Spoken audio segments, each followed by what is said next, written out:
Folks, Black Star Network is here. Hold no punches. I'm real revolutionary right now. Support this man, Black Media. He makes sure that our stories are told.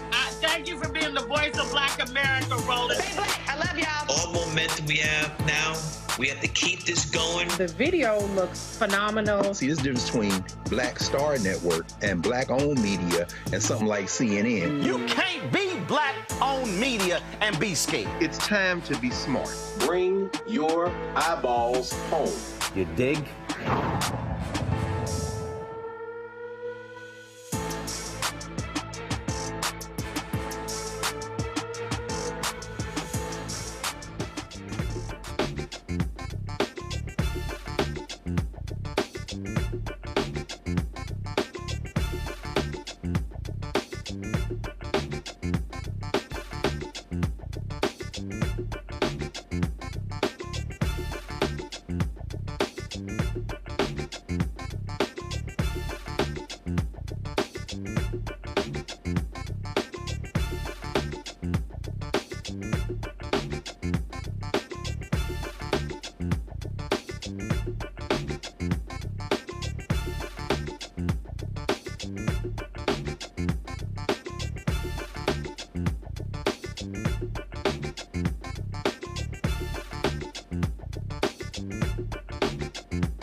Today is Friday, January 5th, 2024. Coming up on Roland Martin Unfiltered, streaming live on the Black Star Network. The state-run court in Mississippi's majority black state capital is becoming a reality after attempts for a permanent injunction failed. Jackson's City Council President and the Impact Policy Counsel for the Mississippi Center for Justice will join us to discuss what it means for the city. He did his best to protect the Capitol on January 6th. Now he's running for Maryland's 3rd Congressional District. Former Capitol Police Officer Harry Dunn will be here to explain why he is running for Congress. Donald Trump will get his day before the Supreme Court. The court has announced they are going to hear the ruling by Colorado Supreme Court to remove him from the ballot for violating Section 3 of the 14th Amendment. Last night, CNN at a town hall with Republican presidential candidate Nikky Haley in Iowa. My goodness. She sounded even more stupid talking about slavery and also the Confederate flag coming down in that state. We'll break it down for you. December's jobs report was better than expected. There you go, the black unemployment rate and the black men's unemployment rate taking a tumble. Oh, yeah, y'all, actually happened. Plus, I don't like mess. But when you lie on me, then I got to go ahead and correct you. So I got a few words for Umar Johnson for lying on Joe Budden's podcast when he came on my TV One show 6 years ago. You still lying after 6 years? Yeah, I'm going to bring the funk. And it's time to bring the funk on Roland Martin Unfiltered on the Black Star Network. Let's go. He's got it. Whatever the miss, he's on it. Whatever it is, he's got the scoop, the fact, the find. And when it breaks, he's right on time and it's rolling. Best believe he's knowing. Putting it down from sports to news to politics. With entertainment just for kicks, he's rolling. It's on go, roll, y'all. It's Roland Martin, Rolling with Roland now. He's funk, he's fresh, he's real, the best, you know he's Roland Martin now.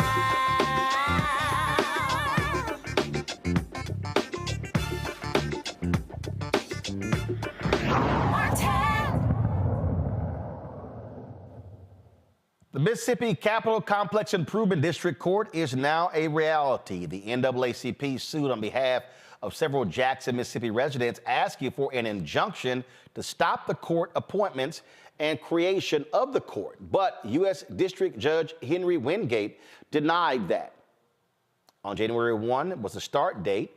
It was delayed by temporary administrative stay granted by a panel of the U.S. Fifth Circuit Court of Appeals. But on Thursday, the court vacated that stay. House Bill 1020 was signed into law in April of last year to address violent crimes and bolster public safety in the capital city, but not just in the capital city, only in a very small area.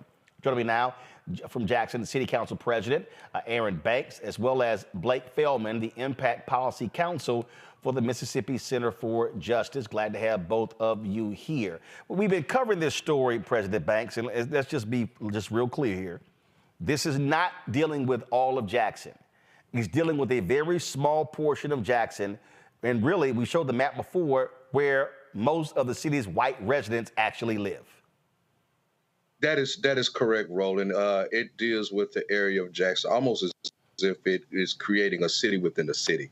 You're talking about the Fondren, Belhaven areas. You're talking about your downtown area. It does include Jackson State University, the updated map, which is, of course, our renowned HBCU here. But the deal is, when you see the Capitol Police, you see 3 or 4 units pulling over or dealing with one homeless person. And you know, it's a waste of manpower. And so when we talk about, you know, these judges, and when we talk about taking the authority away from the people of Jackson, to be able to elect as circuit court judges, to be able to make sure that we have a voice and who represents us and who deals with our courts and how we deal with our issues. You know, I have big problems because at the end of the day, and even more so now that we're going into our legislative session, you know, we need a partnership with the state at the end of the day. We don't need a taskmaster, you know, we don't need an overseer, but we need partnership. And, you know, hopefully we could find a way to get there this legislative session. But right now, you know, it's I think we all know exactly what it is. Well, here's the deal here, Blake, and again, we've covered this numerous times. I have yet to be shown any data that explains this. They haven't offered any. This is simply largely white Republicans in Mississippi deciding to do this in the blackest city in the country. It's not based upon data. Right, it's absolutely not. And that's another thing, too, about allegedly this being a good faith attempt to promote public safety. One of the provisions of House Bill 1020 that was struck down for violating the state constitution was they were going to pack the circuit courts with unelected judges. Circuit courts deal with felony matters. We've heard all legislative session, we've heard all throughout these different legal challenges to this bill and its companion bill that this is all about public safety and there's all this violent crime and homicide and all these things in Jackson. So today, Tate Reeves applauding the Fifth Circuit, saying we're going to make Jackson safe. This is a municipal court. Nobody has alleged that the Jackson Municipal Court has a backlog. Nobody's alleged that because of failures at municipal court or justice court, like very low-level courts, that has anything to do with violent crime. This will do nothing to address violent crime. All that this does is it meets the same goal that other provision did with packing the circuit courts. It is effectively overriding the local control that voters and elected officials in Jackson and Hinds County had over their justice system, and that every other resident and voter of every other city in the state of Mississippi and every other county in the state of Mississippi enjoys. All that it is saying you don't get to control your justice system. Unlike every other municipality in the state, we are going to control it in this little area. It's little, but it has 50% of the white population of Jackson. The city of Jackson, I think in the 2020 census, had a little over 25,000 white people. With the expanded boundaries of the CCID, over 12,600. I mean, we're at 50%. 50% of the white people in Jackson in this tiny area, this city within a city, that is going to be run by, not by people appointed by the mayor that they chose, the city councilors that they chose, but by an attorney general who, I think in the past 2 elections, over 83% of the people of Jackson, the voters, voted for her opponent, and a white Supreme Court justice who is elected by people on the coast. It's all about saying Black people cannot be trusted to with local rule, with home rule, with the same autonomy and democratic rights that every other citizen in the state of Mississippi gets to enjoy. Aaron, the thing here, Republicans love talking about local control, except when they don't control the local government.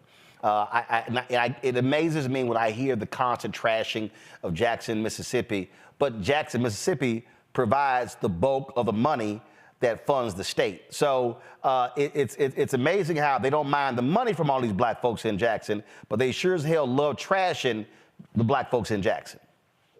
Yeah, Roland, we've dealt with that for quite some time, taking away, our ability to govern. At the end of the day, sadly enough, we have to begin to push the narrative. And it takes shows like this to help push the narrative on, the hypocrite, because here's where the state is hypocritical. The problems that have gotten us where we are with our crime. Do we have crime problems? Yes. Do we need help from our state? Yes. But not adequately funding our public schools, not adequately funding programs that deal with mental health, not adequately funding our homeless population, not adequately funding, the things that deal with pursuit or even having an interlocal agreement with our agencies. These are the things that the people in this CCID district are afraid of. And so at the end of the day, while Jackson does have its share of problems, there has to be the level of respect that it shouldn't be, oh, look at them, they can't run a city, we need to come in there and help them do it. And that is the viewpoint from our surrounding cities, from our surrounding counties, and people that represent certain counties in the legislature that sponsored this bill that don't even spend time in Jackson. That when we had Roland 4 weeks without water, didn't come down here and even try to pass out a bottle of water. So at the end of the day, we have these deep-seated issues. And yes, it's been a fight to take over our governance for a while, from the airport takeover, from trying to take over our system. Thank God the federal government has come in and implemented a third-party administrator so that the state wouldn't put us in receivership. But at the end of the day, we have to be serious about making sure that the state is held accountable. And I know that one way we do it at the voting booth, but the other way we do it is that we got to be unfiltered and we got to call it out. And again, we don't need our state to be a taskmaster or an overseer. We need them to be a partner with us. And right now, we in a legislative session. I have talked to some of our delegations, the Black Caucus.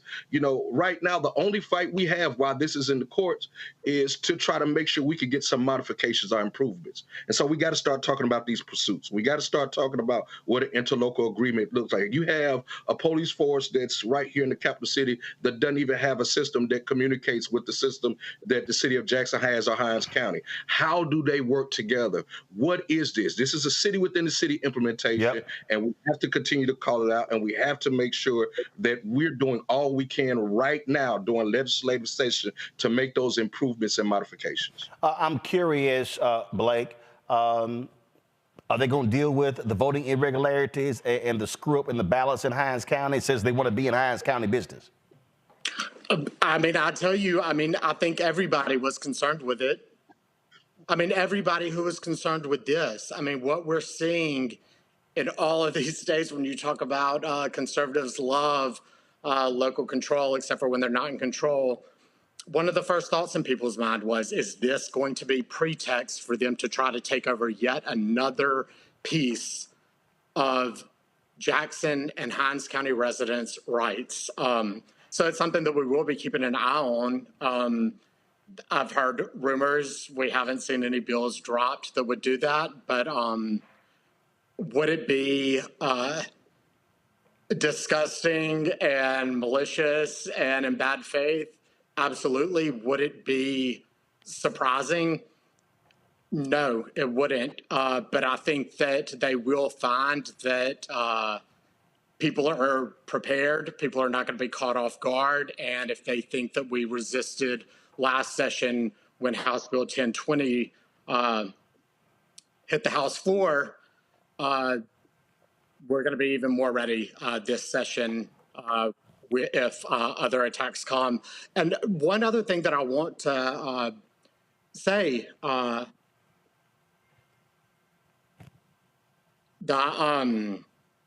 was just mentioned the voting booth is one way to affect change and to make our voices heard, but we also have to be unfiltered. Lots of people say go to the polls and go to the streets and go to the courts. I do want to say one of the most concerning things about this CCID court is that because they claim to be concerned with violent crime, but municipal courts don't have jurisdiction over violent crime. They have jurisdiction to sentence people for very low-level offenses, traffic violations, ordinance violations, disorderly conduct, things that in the past in Mississippi and in the present of Mississippi, protesters are arrested for.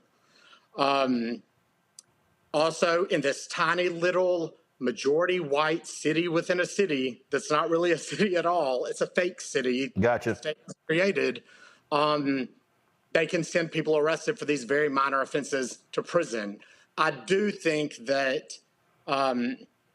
there is an intent to silence people, to enforce respectability politics. Got it. In the companion bill, they tried to say that you have to ask for the state's permission to protest. We got an injunction to stop that, but these were two bills that they brought together. They were part and parcel, and they want Black people to stay out of the CCID. They want Black people to be scared of going through the CCID. Right. And they want them to be scared of being unfiltered. Well, and that's also why we also keep saying our folks, was why we got to turn out en masse, because, again, about 38,000 people had turned out, there'd be a new governor in Mississippi, but unfortunately, that was not the case. Gentlemen, I certainly appreciate it. Thanks for joining us. Thanks so much. Folks, got to go to a break. We come back. More on Roland Martin Unfiltered, including the Supreme Court taking up the case of Colorado tossing Donald Trump from the ballot. Ooh, oh yeah. Can't wait to get into that. All right, folks, you're watching Roland Martin Unfiltered on the Black Star Network. Don't forget, support us in what we do. Join our Bring the Funk fan club. Your dollars make it possible. Our goal every year, folks, is to raise $1 million from our fans. It's a whole new year. We didn't hit our goal last year. And this is very simple. If 20,000 of our fans, those of you who are watching, those of you who are previous fan club donors, those of you who are listening to us as well, all we need is 20,000 folks, okay, contributing on average $50 each. That comes out to $4.19 a month, 13 cents a day.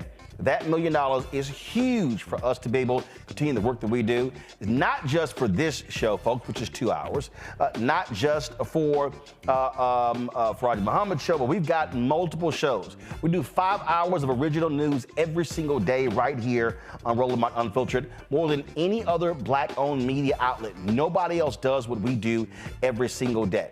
And so your dollars are crucial to us being able to cover the stories that absolutely matter. So send your check and money orders to P.O. Box 57196, Washington, D.C. 20037-0196. Cash App, $RM Unfiltered, PayPal, or Martin Unfiltered. Venmo is RM Unfiltered. Zelle, Roland at RolandSMartin.com, Roland at RolandMartinUnfiltered.com. And, of course, be sure to download the Black Star Network app. Apple phone, Android phone, Apple TV, Android TV, Roku, Amazon Fire TV, Xbox One, Samsung Smart TV. We're close, but folks, let's hit 100,000 downloads. And please support us that way. I'll be right back.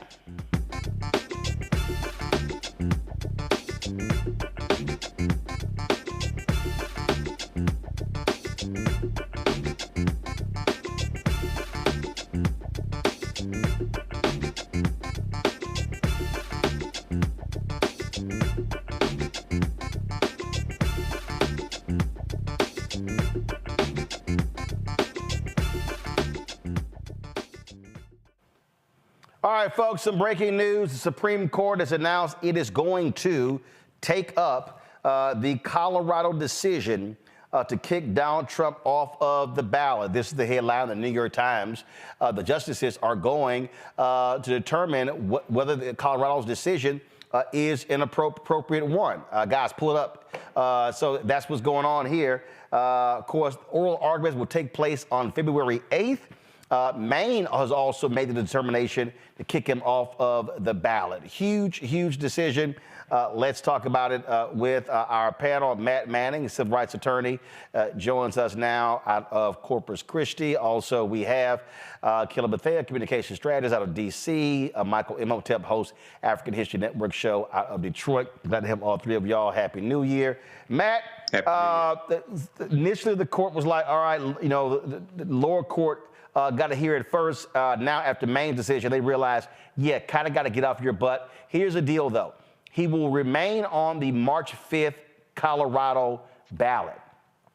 But the question is, if they rule in favor of Colorado, then what happens to his name? At the end of the day, they were going to have to make this decision anyway. Okay, and frankly, what they should have announced in December was they were going to be hearing this in January. That's what they should have done. Yeah, I think you're right. I think they should have, taken it up with haste because it's such an important question.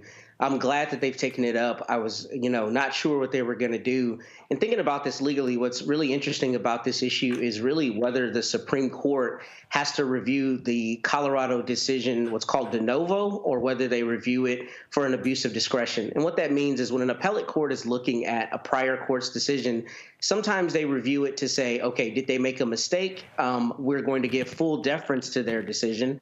And then other times they say, we're going to look at the issue anew, de novo, meaning we're going to take a new look at it. So the reason that analysis is important and that I've been really kind of interested in seeing how this plays out is because if they do it from an abuse of discretion standpoint, if they give that judge in Colorado discretion, then it's going to be problematic for the Trump team because presumably they're going to say that judge heard evidence and made an evidentiary ruling that he engaged in an insurrection.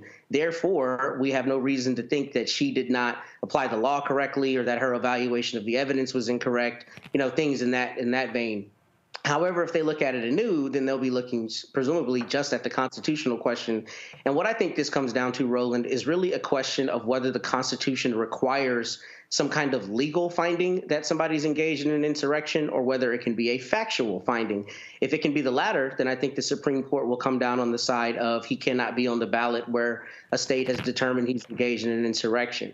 If the Supreme Court construes it as saying there has to be a conviction or some kind of legal finding, then I think they will be ruling for Mr. Trump. And, I don't have any illusions to 6-3 conservative court, but that's how I see the legal issues in this, and that's what I think they'll be taking up when they're evaluating this case. Well, the thing that's interesting here, Kelly, is that these strict constructionists, these people who believe in the literal interpretation of the Constitution, when you read Section 3, doesn't say conviction, doesn't say any of that. It says involvement in an insurrection or you aided and abetted. And not only that, it's these same people who are so gung-ho on states' rights, but when the state doesn't do what they want them to do on a national level, all of a sudden we got a problem.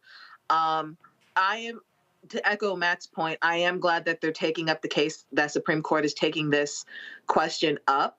My fear is that even though I feel like it is constitutional for these individual states to do that, my concern is the ramifications of that being Republicans taking that and running with it, meaning they will come the next election.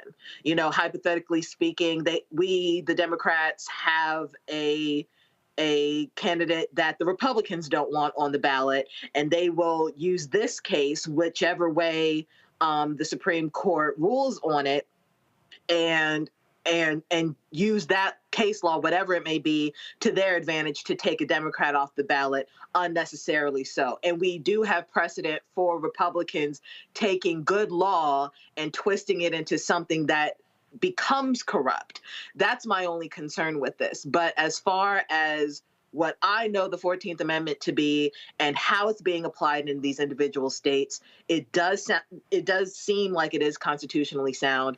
Again, my concern is how it is going to be applied in the future when it is in corrupt hands. Well, I mean, here's the thing, Michael.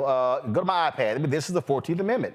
It says it's right. And again, if you actually read it, it lays out, no person, senator, representative, or elector, or a president, vice president. Now, here's the thing that's interesting. So the Trump people are trying to suggest that he's not, and I'll go back to it, trying to suggest that he's not an officer. Okay, and they are desperate to create this notion that the president is above and beyond everybody, that you cannot apply any law whatsoever to the president of the United States. What the problem with that logic is that the president is sworn to uphold and protect the Constitution from enemies within and abroad. And so there's this idea that, you somehow are in such a special category that nothing applies to you is absolutely bogus. Yeah, it's absolutely bogus, but this is the hand that the Trump attorneys are dealt with. And this is this puts the 6-3 conservative majority Supreme Court in a quandary. And this is laid out in the piece from the Atlantic.com that Adam Sewell wrote called "The Colorado Ruling Calls the Originalist Bluff." The Colorado ruling calls the originalist bluff. Now, to go to the original text or go to the intent, as you stated before, it does not say that you have to be convicted of being participating in an insurrection, okay, or anything like that. But if we look at correspondence from 1866 between two of the U.S. senators that helped to write the 14th Amendment, and I can't take credit for this. Alex Wagner revealed this on her show on MSNBC. It was a correspondence between Senator Reverdy Johnson and Senator Lord Morrill. And Senator Reverdy Johnson was asking, why doesn't it explicitly say bar the president or vice president? And Senator Lord Morrill said that he said, let me call to the senator's attention to the phrase any, okay? And he was saying this also applies to president and vice president. They would be barred from holding office if they participated in an insurrection. So that correspondence will probably come up during the trial, because it's clear this applies to any office if you took an oath to defend the U.S. Constitution. And lastly, the Trump attorneys are saying, well, the oath that the president takes is different than is slightly different than what the House of Representatives takes or the U.S. Senate. It doesn't matter. It applies to any office, period. So he should be barred from being on any ballot in any of the 50 states.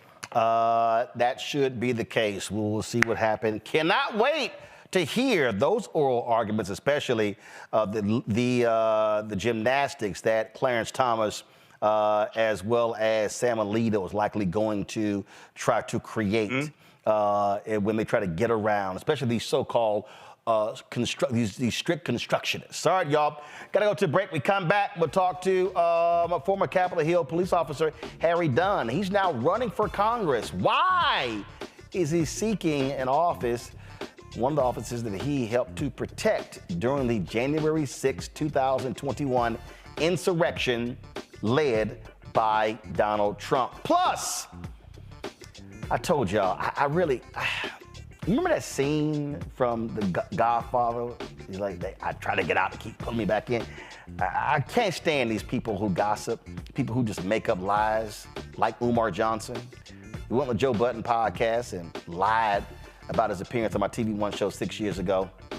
Well, I'm gonna respond with some CVS level receipts for his ass.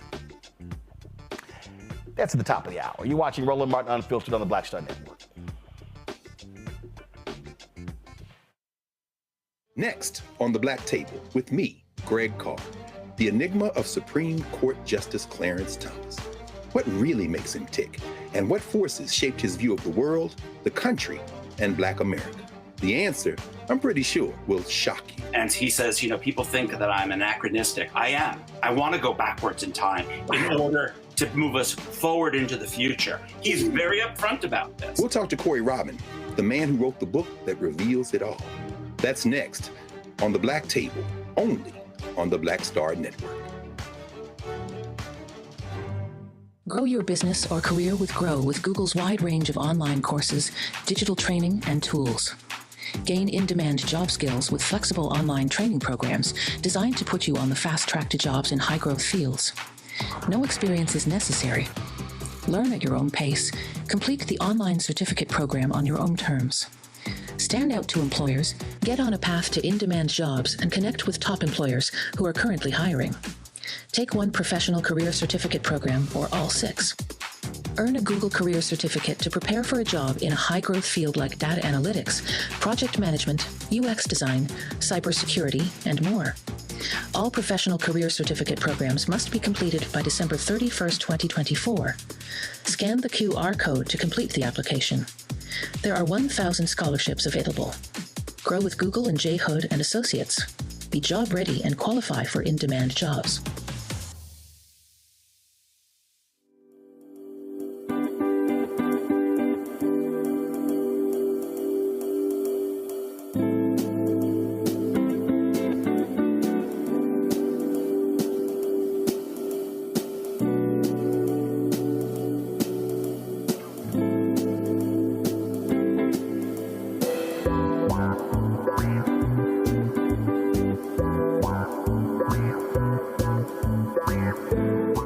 What's up, Geek Tony in the place to be. Got Cake Touch at Mama's University, creator and executive producer of Fat Tuesdays, an air hip-hop comedy. But right now, I'm rolling with Roland Martin, unfiltered, uncut, unplugged, and undamn believable.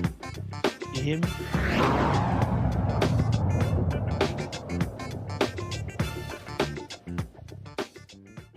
All right, folks, tomorrow is the 3rd anniversary of the Donald Trump-led January 6, 2021 insurrection. Y'all remember, wasn't a little walk in the park. Y'all roll a video. They sit here and lied, talked about, they were just taking a normal tour. That's how Republicans have labeled the actions, even though you've got more than 700 people who've actually been arrested by the feds for their involvement in that terrorist attack. My next guest was in the midst of the chaos and turmoil that disrupted the Electoral College vote count, resulting in 9 deaths, assaults on at least 174 police officers, and millions of dollars in damage.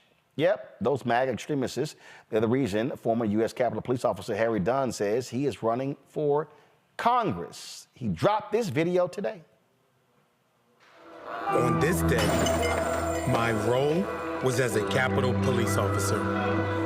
I'm Harry Dunn, and that meant putting aside who I am, a father, a Marylander, a Democrat, because I swore an oath to protect our Constitution, to protect our democracy. It's what allowed me to protect some members of Congress who I knew were bigots, who helped fan the flames that started all of this. I put country above self. The problem is, a lot of them didn't. Some of the same people who stood behind us when we protected them went back on the floor of Congress and stood behind Trump. They voted to acquit him. And worst of all, they denied the violence and trauma that led to the death of some of my fellow officers. I couldn't stand by and watch. I had another role to play. I used my voice to speak out, to get into good trouble. And a few weeks ago, I left the force after more than 15 years of service, so that today I can announce I'm running for Congress. We can't ever let this happen again. And you've heard it from Trump himself. He is hell-bent on finishing what he started this day. I'm stepping into a new role today, but I can't do it alone. I believe every one of us has a role to play in this fight. So join me. We've got a democracy to protect.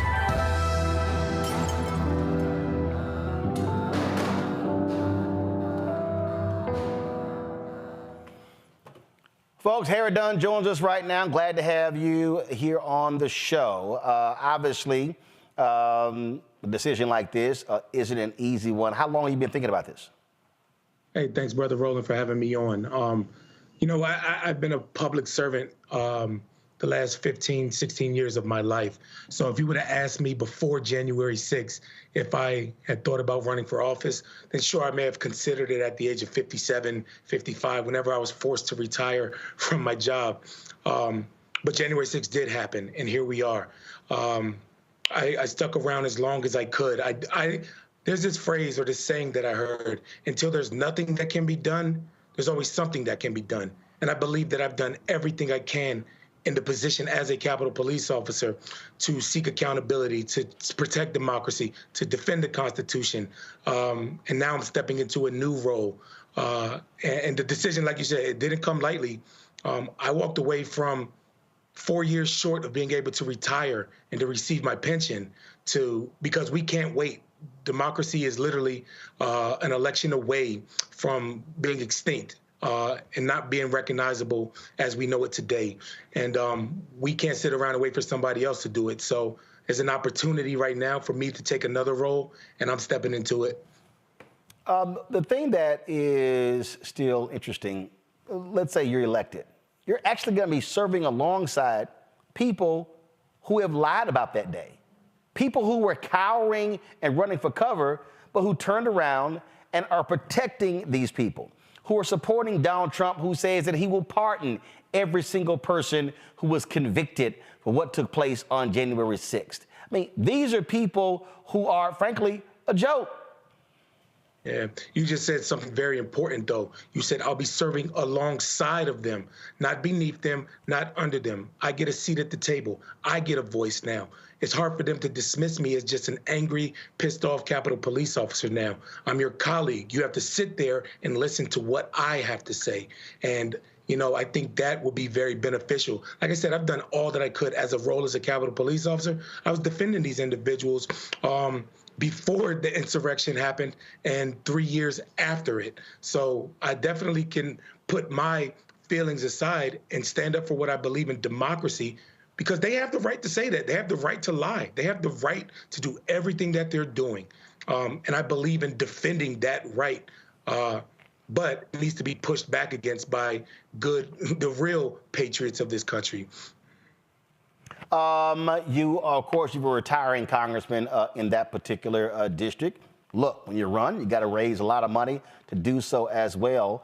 And so beyond January 6th, what else are you focusing on?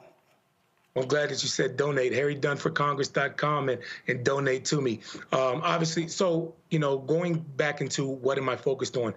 The big umbrella is democracy. So I align with Democratic views when it comes to, abortion, when it comes to common sense gun reform, when it comes to securing voting rights and expanding voting rights, when it comes to lowering the costs for health care and prescription drugs. I stand with Democrats on all of those issues.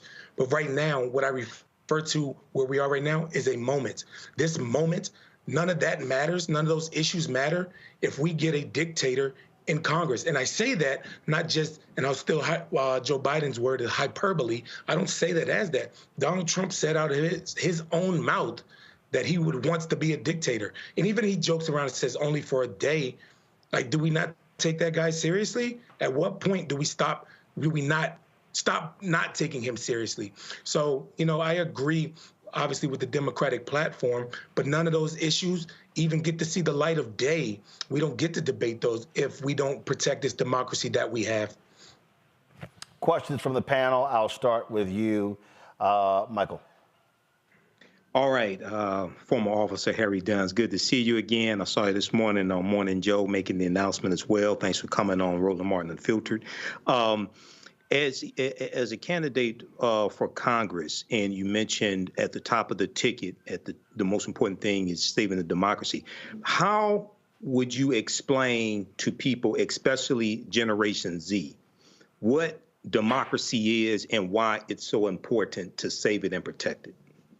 One of the biggest things, that's a great question, man. One of the things that I've run into along all of this, the last 3 years of speaking out, is indifference. A lot of people don't really care unless something is directly affecting them. So I think it's important to get the message out there why this is important to you specifically. You won't get the right to do that. Your mother, your sister won't have the right if she's raped by somebody and she's forced to have a rapist baby. You don't get a say anymore because, you know what? You live in a different zip code, so you know what? You can't vote for these individuals. So we need to make that clear to these individuals, the generation that you just referred to. We got to make it clear that, yes, it may seem like all this stuff is happening on the news, and a lot of people like to distance themselves. I don't watch the news. It's too negative. Well, you better pay attention because it's going to happen with or without you. And I want people to have a voice and to have a say in it, because the more people that have a say, the harder it is for these individuals to tear up democracy like a piece of paper. Right. Kelly? All right, thank you. Hi, Harry. Good to see you again. So as we are both somewhat Marylanders, you're definitely a Marylander, obviously. Reading up on specifically the 3rd District, you have already admitted that while you're not a resident of that district yet, you will be moving there once you win, fingers crossed that you do win. Even though you are a U.S. Congressman speaking this into existence, what are some of the issues of the 3rd District specifically that you plan on campaigning for, provided that you win? What are some of those things that are specific to Marylanders that you will take with you to the Hill? That's a great question. And a lot of times, the issues that we're facing in this country, they're not just exclusive to the country. They exist in Maryland, too. People talk about high crime, and that's just not all across the country. That's here in Maryland, too. It's here, the cars getting stolen and everything. We have to address that. We have to fix that. One of the things that's very specific to Maryland is the infrastructure system. It should not take 1 hour to drive 15 miles, to drive from the district to drive 15 miles to Baltimore. It shouldn't take you 1 hour. So I would love to, revamp and look at the infrastructure system. One of the things that's also very important to me is I've been pounding the pavement about this is mental health. We have got to incorporate mental health into regular health care. We have to reduce the stigma, and I am willing to do any and everything to get that on the forefront of some legislation. Additionally, first and foremost, I'm going to talk to the district. Those are just some things that I want to do. I can't wait to get out there and talk to the voters. And, I've always been this guy who just believes in public service. I'm a public servant. I'm a servant of the people. Use me. I'm a vessel. So I want them to pour into me and me be able to give them a voice on the floor of the House of Representatives in the halls of Congress. Matt? Thanks for coming back, and thanks for your service, your storied service. Here's my question for you. I know you just made your announcement today, but what has been the response from law enforcement and the military, and what is your expectation about that? Because obviously you were in the line of duty on one of the most important days in our history. But when we see law enforcement, a lot of times they tend to skew conservative. So what is the response been, and what is your expectation about support you might find from that contingent of people? A lot of people that I've talked to I haven't seen organizations putting out statements or anything like that, but individuals that I work with, the police officers that I know, law enforcement friends, have been very supportive of me. And, and this isn't about a Democrat or Republican. This is about preserving our democracy. Working at the Capitol, I think it's safe to say over my career, I've dealt with over 1,000 protests. And there are issues that I agree with, issues that I don't agree with. But you know what? Those individuals had a safe space to demonstrate and exercise their First Amendment right. And that's what all law enforcement, and frankly, all Americans should care about. We shouldn't. So when individuals, like I said, law enforcement, my friends, that they are very, very receptive of and supportive of me, wishing me well and everything like that, because they know the people that I know, and that's why I look forward to getting out in the district and actually meeting people. The people actually know me, know that, sure, I have liberal views, but I'm not going to be dismissive of an individual just because they have different views as me. So generally, like you said, like most police unions tend to do, I would love to sit down with all of them and find out how can we work together. We're going to be here on this planet together. We might as well coexist. All right, then. Harry Dunn, well, appreciate it. Good luck in the campaign. Thanks, man. Harry Dunn for Congress.com. Donate. Thanks a lot for y'all. Appreciate it. Thanks a lot. Folks, we come back. Nikky Haley, town hall last night with CNN. The hell is she talking about? About slavery and the Confederate flag? I can't wait to unpack. Plus, I got to address the lies of Umar Johnson when he went on Joe Budden's podcast recently. Yep. Got lots of receipts, too. Yep. You're watching Roland Martin Unfiltered on the Black Star Network. Don't forget, support us in what we do by joining our Bring the Funk fan club. Senior check and money orders at P.O. Box 57196, Washington, D.C. 20037-0196. Cash App, $ RM Unfiltered. PayPal, R Martin Unfiltered. Venmo is RM Unfiltered. Zelle, Roland at RolandSMartin.com. Roland at RolandMartinUnfiltered.com. We'll be right back. Next on the Black Table with me, Greg Carr, the enigma of Supreme Court Justice Clarence Thomas. What really makes him tick, and what forces shaped his view of the world, the country, and Black America? The answer, I'm pretty sure, will shock you. And he says, people think that I'm anachronistic. I am. I want to go backwards in time in order to move us forward into the future. He's very upfront about this. We'll talk to Corey Robin, the man who wrote the book that reveals it all. That's next on the Black Table, only on the Black Star Network. I'm Dee Barnes, and next on The Frequency, we're talking about the rise in great Black literature and the authors who are writing it. Joining me will be professor and author Donna Hill, discuss her writing journey and becoming a best-selling author. I always was writing, but I never saw anybody that looked like me in the books that I was reading. Plus, her work with the Center for Black Literature and next year's National Black Writers Conference. That's right here on The Frequency on the Black Star Network. Don't you think it's time to get wealthy? I'm Deborah Owens, America's Wealth Coach, and my new show on the Black Star Network focuses on the things your financial advisor or bank isn't telling you. So watch Get Wealthy on the Black Star Network.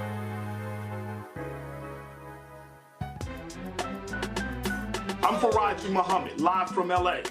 And this is The Culture. The Culture is a two-way conversation. You and me. We talk about the stories, politics, the good, the bad, and the downright ugly. So join our community every day at 3 p.m. Eastern and let your voice be heard. Hey, we're all in this together. So let's talk about it and see what kind of trouble we can get into. It's The Culture, weekdays at 3, only on the Black Star Network. Hey, what's up, y'all? I'm Devon Frank. I'm Dr. Robin B., pharmacist and fitness coach, and you're watching Roland Martin Unfiltered.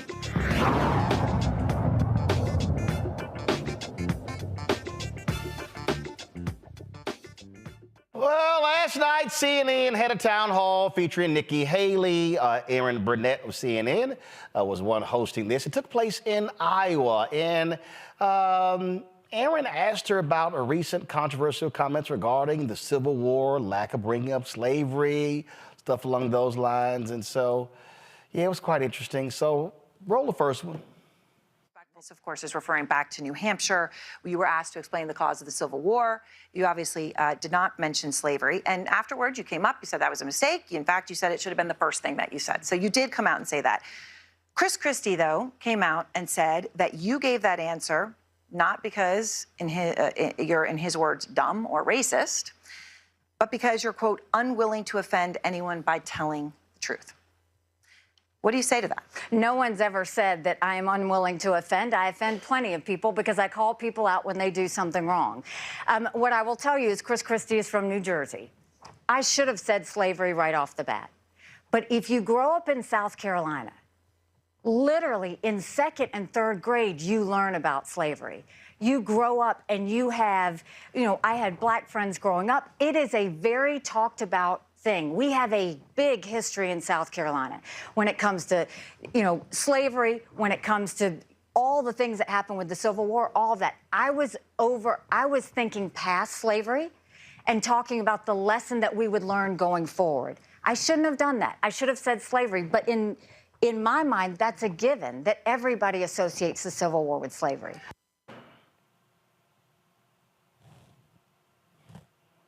I was thinking past slavery. Girl, go on with that bullshit. All right, now then the Confederate flag came up, and a bigger shovel was needed for the manure about to come out of her mouth. And to bring a divided state together and avoid riots and protests, the way we did that was I knew half of South Carolinians saw the Confederate flag as heritage and tradition. The other half of South Carolinians saw it as slavery and hate. My job wasn't to judge either side. My job was to get them to see the best of themselves and go forward. And South Carolinians showed what true strength and grace look like, because we didn't have protests, we had vigils. We didn't have riots, we had prayer. And South Carolina led the way, but that is the way we have to work on issues that try and divide us, is don't go and pick who's right and who's wrong and who's good and who's bad. That's what leaders are doing now, and it's caused us to be completely in political disarray. A leader doesn't decide who's right. When you serve the people, you serve everybody. And your job is to give them all the information you have and let them know where you want to go going forward.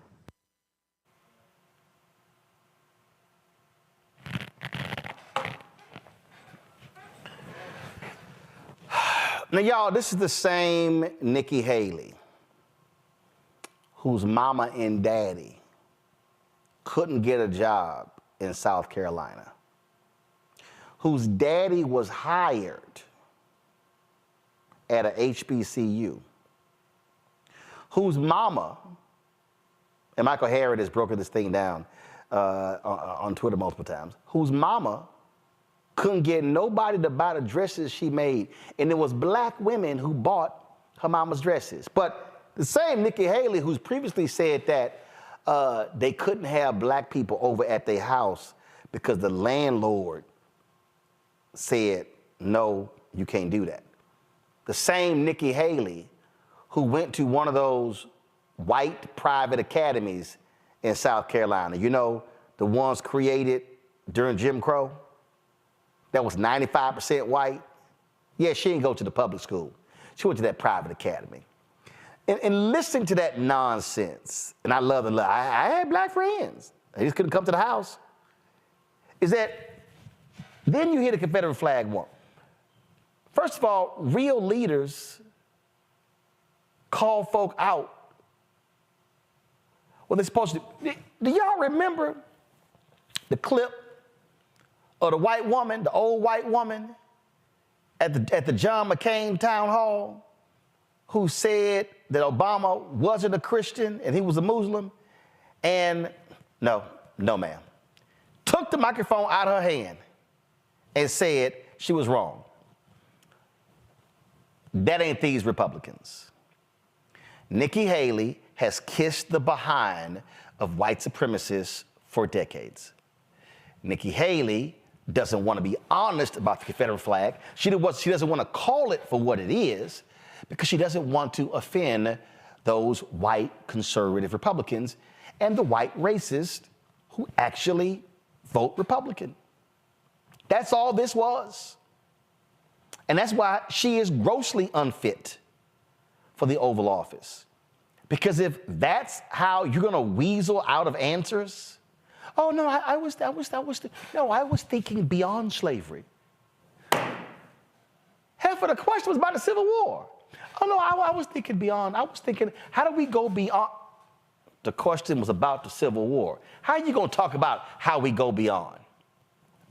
This right here, Kelly, are the games being played because Republicans appeal to white nationalists, white supremacists, and if they're, and I love it when these same Republicans, Kelly, keep talking about Democratic Party is the party of the KKK. Democratic Party is the party of Jim Crow. Facts, Southern Democrats. But who is the party that defends Confederate monuments today? Republicans. Who is the party that supports Confederate days like, Jefferson Davis's birthday, Robert E. Lee? It's Republicans. Those are simple facts.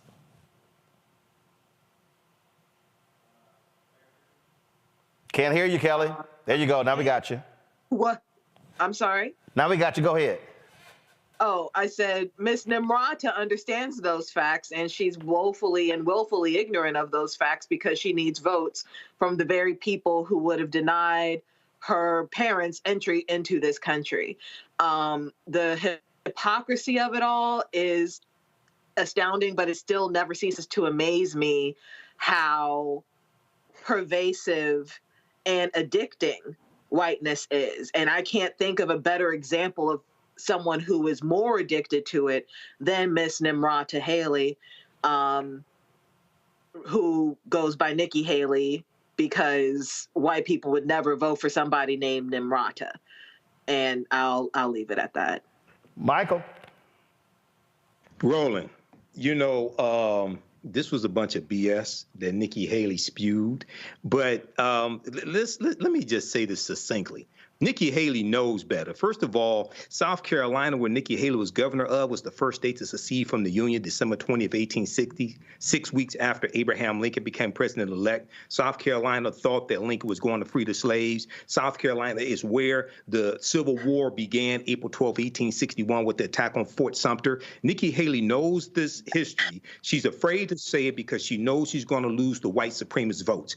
And if you read the statements of secession from South Carolina, December 20th, 1860, they tell you how essential the products that slaves made were crucial to their wealth, crucial to their way of life, and they talked about how they feared encroachment from the North and the North opposition to westward expansion of slavery. So any of these Republicans that want to talk about the Democrat, wasn't the Democratic Party, but Democrats started the KKK, we can have that discussion, but you also have to talk about the Compromise of 1877, where Republicans conspired with Democrats to end Reconstruction, and Rutherford B. Hayes, the Republican candidate, when he became president, he removed the Union troops out of the South. So we have to talk about that, and we have to talk about the Lily White movement in 1928, which was the movement by Republicans to push African Americans out of the Republican Party, which is why we ended up in the Democratic Party. So we can have a history lesson right here on Roland Martin Unfiltered if you want to have that conversation. She is a fraud, Matt Manning,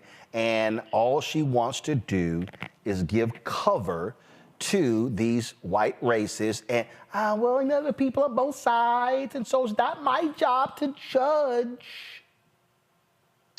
Well, you were right, and Chris Christie was right, by evidence by both of those clips. I mean, it's obvious that she's afraid to speak the truth here because she doesn't want to lose, as Kelly mentioned, she doesn't want to lose social capital, and as Michael mentioned, is, you know, turn people off.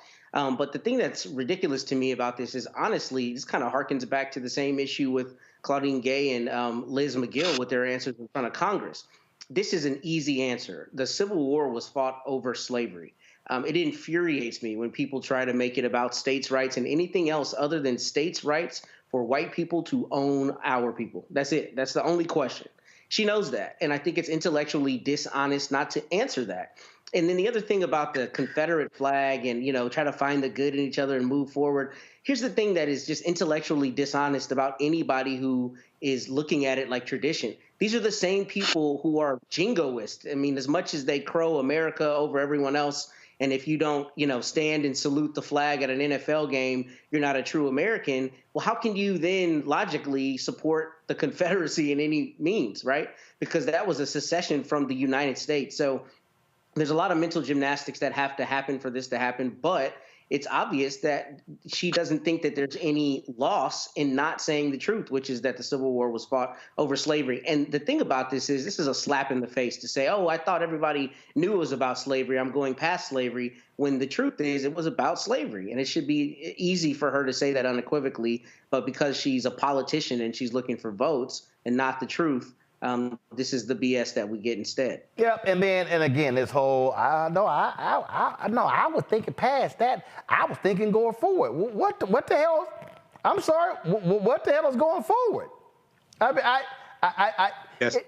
She's disingenuous. And let me say this here, and this is most important for black people to understand. The Confederate flag came down in South Carolina because of black blood being spilled. It took 9, let me be clear, it took 9 black people being killed, gunned down by a racist white supremacist by the name of Dylan Roof. Otherwise, Nikky Haley would have done nothing when it came to that flag, and that flag would be still flying in South Carolina. Those are simple, basic facts that she does not want to accept. And so I've heard people say, well, no, Nikky Haley did a remarkable job bringing people together. No, she gets no credit for that flag coming down because it was the blood of black people that brought that flag down. Pure and damn simple. All right, y'all, going to break. We come back. Umar Johnson loves to run his mouth. And when you run your mouth that much, you end up lying about some stuff. Well, he went on Joe Budden's podcast and was lying about an appearance on my TV One show from 6 years ago. And I ain't want to have to address this. Oh, but I will, with receipts. And that's next on Roland Martin Unfiltered on the Black Star Network. Next on The Frequency, we're talking Black women in fashion. My guest, Renee Wilson, is speaking on the challenges of starting her own fashion line. So I wanted to really be able to design the clothes, but add a modern twist to it so that we could wear these patterns in everyday wear and not just reserve it for our formal ceremonies. That's next on The Frequency on the Black Star Network. This week on The Black Table with me, Greg Carr. Reparation. Is it finally time? Two of the country's foremost authorities on the subject will join me to try to answer that very question. A powerful installment of The Black Table with me, Greg Carr, right here, only on the Black Star Network. On the next, A Balanced Life with me, Dr. Jackie. People can't live with them, can't live without them. Our relationships often have more ups and downs than a boardwalk roller coaster, but it doesn't have to be that way. Trust your gut. Whenever your gut is like, this isn't healthy, this isn't right, I don't like the way that I'm being treated. This goes for males and females. Trust your gut, and then whenever that gut feeling comes, have a conversation. Knowing how to grow or when to go. A step-by-step guide on the next, A Balanced Life on Black Star Network. Don't you think it's time to get wealthy?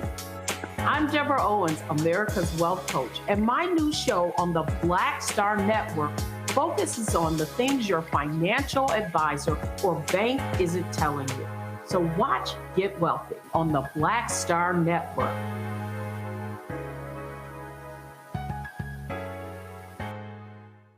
Grow your business or career with Grow with Google's wide range of online courses, digital training, and tools. Gain in-demand job skills with flexible online training programs designed to put you on the fast track to jobs in high-growth fields. No experience is necessary. Learn at your own pace. Complete the online certificate program on your own terms. Stand out to employers, get on a path to in-demand jobs, and connect with top employers who are currently hiring. Take one professional career certificate program or all 6. Earn a Google Career Certificate to prepare for a job in a high-growth field like data analytics, project management, UX design, cybersecurity, and more. All professional career certificate programs must be completed by December 31st, 2024. Scan the QR code to complete the application. There are 1,000 scholarships available. Grow with Google and J. Hood and Associates. Be job ready and qualify for in-demand jobs.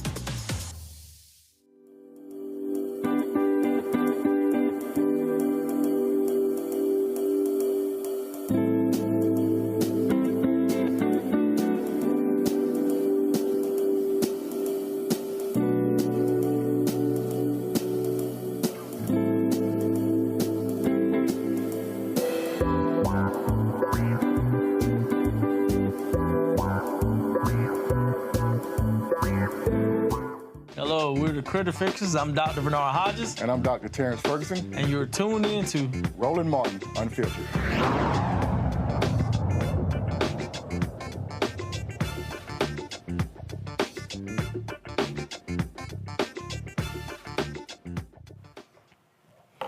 All right, folks. Now, I hate mess. I hate mess. I hate messy people.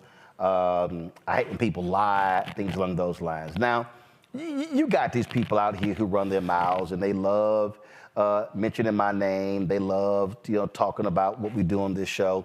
And I don't really care about any of them. I'm talking about, I don't care about Tariq. I don't care about Boyce. I don't care about Vicky Dillard. I don't care about that dude Phillip. I don't care about Black Authority. I don't care about, I'm like, go do what y'all do. I don't care about Umar Johnson the same way. I don't care. Go do what y'all do. I don't follow them. I don't listen to them. I don't track them. I really don't care what they have to say about anything. Go do what y'all want to do. We over here doing what we do, doing the job that we're supposed to be doing. And so I just don't get involved in all that back and forth, silly, nonsensical mess. But when you lie, when you go on other folk platform and you lie and just make up stuff, then I'm like, I got to go ahead and say something. So when I was on vacation, somebody hit me up and they said that Umar Johnson went on Joe Budden's podcast and said a few things about me, about his appearance on TV One. It was 6 years ago. 6 years ago. So, here's the setup. Umar gone on the Breakfast Club, and it was a contentious appearance. They talked about his credentials, his school, all kind of stuff like that. So I saw all the back and forth. My staff saw all the back and forth. So I was like, go ahead and book him, bring him on the show. Okay? That's what happened. So he comes on the show. He had been on the show 3 previous times. Same format, panel, no different. This time, 2 of the panelists took exception what Umar had to say. And at what point during the show, Umar was responding to Eugene Craig, conservative, called him a coon. I slam my hand down and say, I don't allow that language or any racial epithets on my show. And so that's really why he was upset. And so he went on and trashing me, trashing us. Oh, we attacked him. We ambushed him. It was a setup. And then he went on to claim that, that when the show got canceled, that appearance was the reason why the show got canceled. All lies, okay? So this all the crap he said before, whatever. So now he goes on Joe Budden's podcast, and now he got new lies he telling. All right, so we're gonna do this here first. So when he got invited, he was told what the topic was. He was told everything involved with it. We would send a press release out about the subject matter. So this notion that, I got ambushed is stupid, because ambush means that I didn't see any of this coming. I didn't know what was coming when we actually laid out what this topic was actually about. So to refresh people, this is literally how the beginning of that segment went 6 years ago on TV One. It's just how the beginning went. Go ahead. It was amazing looking at this whole reaction. I mean, I'm sitting here, again, people asking all kind of questions, things are blowing up. And so many people jumped on saying he's not a real doctor, okay?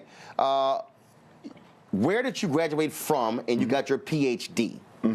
My undergraduate education was from Millersville University, 3 degrees, political science, psychology, master's in school psychology. Subsequent to that, Pennsylvania certification as a school psychologist, which I've been for almost 20 years. After that, I got my educational leadership master's degree and principal certificate from Lehigh University in Bethlehem, Pennsylvania. And I earned my doctorate degree from the Philadelphia College of Osteopathic Medicine, American Psychological Association approved program, one of the top psychology training programs on the East Coast. 6 degrees in all, and anyone can lift up a telephone and call and verify those degrees. So when you see folks who question your degrees, your response? It's because my narrative is a whole lot different from the average mainstream black scholar. I don't parrot the narrative that the American social order wants black scholars to parrot. I tell the truth. I don't scratch unless I itch, and I don't dance unless I like the music. And because okay. So you saw that. That's literally how it all began, okay? And a little bit later, I'm going to show you when things went sideways, and this is really why he got upset. So he goes on Joe Budden's podcast, which dropped last month, and Joe asked him about this so-called beef. Nothing like that. I didn't know that you had Roland Martin beef. Neither did I. What happened was I was on Roland Martin's show about 2 or 3 times before that final visit that led to the altercation, verbal altercation, not physical. It was 2016. I had just done the Breakfast Club a week prior, and Roland Martin's people contacted me to come back again. This was either my 3rd or 4th visit to News One Now. So I had been on the show before. We already knew each other. Never had a negative. Cordial. Always. Got it. This time was different because when I got there, as I waited in the dressing room, he came out the restroom and he didn't speak. He walked right by me. So Sutton says, something's up today. Today gonna be a little different because why would he walk by you and not speak? So when we finally got involved in the conversation, I kind of realized what was going on. I think he was a little jealous of the Breakfast Club fame. That interview went viral. All of them go viral, but that one went viral. And at that time, I guess he wanted to take some of the air out of my balloon. So he questioned my credentials, my blood relationship to the Honorable Frederick Douglass, a couple other things. And I think he had set up his panel in such a way that I think they were supposed to intellectually massacre me, which nobody on the planet Earth can do that. They was gonna get you. And so they ended up getting intellectually massacred, and that was the end of it. But I didn't appreciate what he did. The setup. I thought it was a bitch move. I've been on your show plenty of times. You know, I'm driving down here from Philadelphia, taking time out of my busy schedule. I could be doing other things, and you use that time to try to insult me. But it backfired on him, and I think that's partly the reason why his show was canceled by the end of the year, because I'm very popular among black folks. I'm probably the most popular black scholar in modern history when it comes to mainstream black America, even though my views are considered rather controversial. And so when Roland Martin did that, I don't think he properly anticipated or calculated the collateral damage. But by the end of the year, he was off the television. All right, so y'all heard all that BS. So we gonna do it this way. So we're gonna replay that, and then we're gonna unpack it with receipts. So re-rack that, please, and then I'll tell you when to stop. Nothing like that. I didn't know that you had Roland Martin beef. Neither did I. What happened was I was on Roland Martin's show about 2 or 3 times before that final visit that led to the altercation, verbal altercation, not physical. It was 2016. I had just done the Breakfast Club a week prior, and Roland Martin's people contacted me to come back again. This was either my 3rd or 4th visit to News One Now. So I had been on the show before. We already knew each other. Never had a negative. Cordial. Always. Got it. This time was different because when I got there, as I waited in the dressing room, he came out the restroom and he didn't speak. He walked right by me. So Sutton says, all right, y'all, when I do the show, I'm focused on the show. A lot of times, I don't even speak to the guests. A lot of times, I don't speak to the staff. When I'm locked on the show, boom, I'm going from makeup down to the studio. So Umar, you ain't that special. A lot of it happens here. A guest can be sitting in the chair. I'm coming in, I'm getting stuff, I'm doing whatever. I'm not sitting here talking to people, speaking to people, because I'm trying to focus on getting on the show. Now, that hurts your little ego, but that's just a fact. Now, press play. right by me. So Sutton says something's up today. Today gonna be a little different because why would he walk by you and not speak? So when we finally got involved in the conversation, I kind of realized what was going on. I think he was a little jealous of the Breakfast Club fame. That interview went viral. All of them go viral, but that one went viral. And at that time, I guess he wanted to take some of the air out of my balloon. So he questioned my credentials, Umar, I literally was hosting a daily morning show on TV One. I was the Tom Joyner morning show 3 days a week. Why would I be jealous of you? Like, really? Why would I be jealous of you? I've gone viral numerous times. I don't get off about going viral because that means nothing. So why would I remotely be jealous of you? See, this is the new lie because he hadn't used that one before. So now that's the new lie he's trying to spin. dude, you mean nothing to me. Like, literally. I'm not jealous of, hell, anybody in media. Why would I be jealous of somebody not in media? I was speaking to millions every day, 3 days a week on the Tom Joyner Morning Show. You think I'm jealous because you went on the Breakfast Club? Press Blake. Blood relationship to the Honorable Frederick Douglass, a couple other things. And I think he has set up his panel in such a way that... So Umar says, he questioned all these things. Here's the problem, Umar. I don't delete emails. I have receipts. Go to my iPad. July 6, 2017. This is the actual email. I sent an email to the booker, the executive producer, as well as the senior producer on the show. Hey, Dr. Umar Johnson, book him on the show to discuss Black Twitter lighting him up about his recent Breakfast Club interview. The booker, Chandra Hughes, copy will reach out now. That's the actual email. Why? What did I actually say in the video when he came on? People were talking about your appearance. And they were asking all these questions, and they were questioning your credentials. Oh, I'm sorry. Y'all might think that's not true. Okay. But go back and actually watch the clip. I actually said it. So you see the correspondence. Oh, then it was like, oh, my goodness.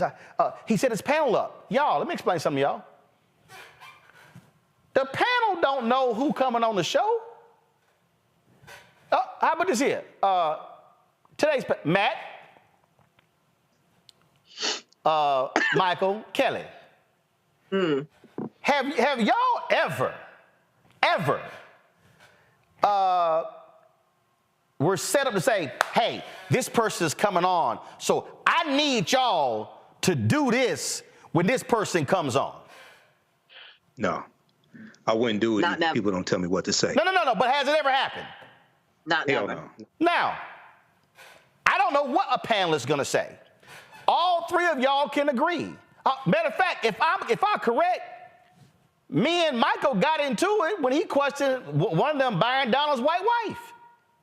Oh, we got into a number. I don't, but the point I'm making, I don't even ask. Listen to me clearly, y'all. Now go keep it on the panel. I need people to understand. I don't even ask the panelists what they think. And let me explain to y'all why. Because when I was on CNN, they used to assume they knew what I was going to say. When I was on CNN, they would literally sit there and, so-and-so's gonna say this. When I filled in for Campbell Brown, we were discussing Michael Vick and if he served his time, should he come back to the NFL? And there was, what's Gloria what's her daughter's name? Gloria Allred's daughter. She's an attorney. Lisa Bloom? Lisa Bloom. Yeah. So Lisa Bloom was a big-time PETA person. And we're sitting there, and I'm filling in for Campbell Brown, and the senior producer goes, oh, we know what Lisa thinks. And I said, has anybody asked her? Roland, we know she's going to be against Michael Vick coming back. I was like, has anybody asked her? So the senior producer got pissed off at me. I turned to the booker, Tara. I said, Tara, can you call Lisa and just ask where she stands on this? She says, she comes back, folks, we have a problem. Lisa says that if he serves his time, he should be able to come back. I go, see, y'all always assume you even know what I think. I said, but you don't. So I don't ask a panelist. We don't set any panelists up. They can take any position they want to, and they actually did. So Umar, you're lying again. Now remember, y'all, he actually talked about, oh my goodness, it was a setup. It was how I got set up. Remember all that stuff? Now keep playing it because y'all gonna hear it. Watch this. I think they were supposed to intellectually massacre me, which nobody on the planet Earth can do that. They was gonna get you. And so they ended up getting intellectually massacred, and that was the end of it. But I didn't appreciate what he did. The setup. I thought it was a bitch move. Stop right there. I've been on your show plenty of Stop right there here. I didn't appreciate what he did. Now, you hear Melissa Ford say blindside. He wasn't blindsided. Now, he said that lie before. He ambushed. Oh, I was ambushed. Really? Go back to my iPad. Y'all see this? Hi, Susan and Roland. Here's a copy of today's release. Let me know your thoughts and thanks. This is a press release. The press release says, controversial psychologist Dr. Umar Johnson thinks interracial marriage negates efforts of black men dedicated to racial equality. So the press release lists in here in terms of what was talked about. We told him the topic beforehand. He knew the topic beforehand. It was in the show tease. It was in the show intro. It was in the segment intro. So not blindsided, not ambushed. Folk just disagree. But here was the point that this is really why Umar got mad, upset. No. From the interview from 6 years ago. And this is why he still got a bug up his ass. Why murder happened. Based on what? So the idea that somehow a white person can't understand our struggle? I No could way. care less what they understand. I'm No asking way. you, what have they done systematically He already to told you improve that. the opportunities He of already white folks? told you He that. did not tell me yes, that. you did tell He tell did you not that. tell me that. You're going to tell me that guys like Tim Wise and Reverend Wallace don't understand What about race in Tim America? Wise? They don't understand race in America? He articulates They don't racism, so what has he done to There are no white systematically people that understand race in eliminate it? America? There's not a white people. person in There's no white people America. understand race in America. There's not a white person. Them going to Eugene. There's not a white person in America who has ever worked to systematically eliminate the white privilege that they benefit from vis-a-vis your oppression. You're lying. You know 190 million people in America. Eugene. We're not going to go there. We're not. I haven't called me a liar, and you're cool. Well, it's a fact that Watch you're how lying. you talk It's to a me, fact or that watch you're how I lying. talk It's to a you. fact that you're I lying. understand you. To say that. Everybody, 1 second. Several things I don't allow. I don't allow the N-word. I don't allow coon. We can talk to one another and disagree, but I do not use racial epithets against And black that's people. fine, but he called me a liar. No. So the language needs to be watched on both Racial sides. epithets will not be used on this show. And that's fine. By anybody. But how we talk to each other needs you to can be say up whatever you want, but no racial epithets will be used on this show about black people to black people. Eugene, your question. So, come on. From your paradigm, from your perspective. That's really why he has an attitude. That's why he's running around mad and upset, because I checked him on that one. Oh, well, he called me a lie. Okay, fine. Call him a lie back. But you're not going to use racial epithets. But here is the biggest lie Umar Johnson told. Go ahead. He massacred, and that was the end of it. But I didn't appreciate what he did. I thought it was a bitch move. I've been on your show plenty of times. You know, I'm driving down here from Philadelphia, taking time out of my busy schedule. I could be doing other things, and you use that time to try to insult me. But it backfired on him, and I think that's partly the reason why the show was canceled by the end of the year, because I'm very popular among black folks. I'm probably the most popular black scholar in modern history when it comes to mainstream black America, even though my views are considered rather controversial. And so when Roland Martin did that, I don't think he properly anticipated or calculated the collateral damage. But by the end of the year, he was off the television. Boy, bye. Let me explain to y'all what happened here. I got word October that they were looking at either canceling the show or reducing the show to 3 days a week or once a week. So you know what I did? I actually put in an offer to take over ownership of the show. Let me explain to you why. Because we had cable contracts, we could not internally stream any of the shows digitally. So I was watching Dish Nation on TV One. And I went, wait a minute. How is Dish Nation on broadcast TV and we're airing it on TV One, but they streaming it online? So I went to our affiliate people and they said, oh, that's because we license Dish Nation. I said, really? So what you're telling me is that if we license a show, then we will only have the cable rights to that show, and that's it. They said yes. I said, well, I got a workaround. Because you got to remember, they only aired News One Now one time. They never ever put it on VOD. They didn't re-air. So if you missed the show or you didn't tape it, that was it. Now, we used to sit here and go guerrilla style and stream the show all the time, even though legal told us twice to take it down. That's another story. So I put a proposal in to say, why don't y'all allow me to take over ownership of the show? I will then license the show back to you, and we'll set up a deal where your salespeople handle the back end. I was trying to come up with a way around the no streaming rule. October goes by. I submit the proposal to Alfred Liggins, the CEO, D'Angela Proctor, who was our SVP programming. November goes by. I'm sending emails. Yo, hey, we gonna meet. We gonna meet. Finally, December 9th, December 7th, one of those days, Alfred calls me to a meeting. Alfred Liggins, the CEO. I'm sitting here on the couch. D'Angela Proctor sitting right next to me. And Alfred Liggins, the CEO, tells me that he's canceling News One Now because in 2018, he was refinancing the debt of the company and he was slashing costs across the board because if they did not refinance the debt of Urban One, he would be paying a much higher interest rate on the debt. That's why it was canceled. Even that nonsensical BS press release they said put out, oh, it got canceled because of low ratings, that was a lie. Alfred Liggins, D'Angela Proctor are sitting in the meeting. And that's exactly what he told me. That's why the show was canceled. Now, there's a thing called ratings. And the way ratings work is it's really an algorithm.